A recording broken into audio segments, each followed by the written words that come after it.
நீ என்ன தப்பு பண்ண? பசுமை புரட்சி பண்ணாங்க புடிச்சான்ட்டாங்க. ஏய், பசுமை புரட்சி பண்ணா தமிழக அரசுல அவார்டு எல்லாம் தருவாங்க.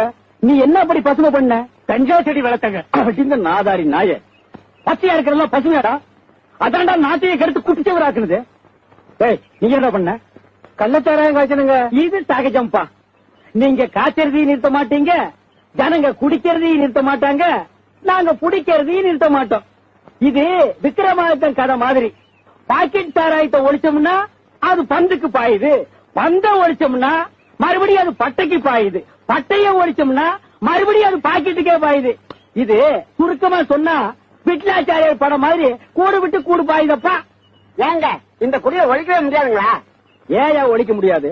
இத தயார் பண்றதே நாட்டுல 8 கம்பெனி தான் இருக்கு. பெரியவங்களா மனசு பண்ணி ஒரே ஒரு டெலிபோன்ல இத தயார் பண்ணாதீங்கன்னு சொன்னா கேட்பாங்க. அதை விட்டுட்டு 80 கோடி ஜனங்க கட்டி தனித்தனியா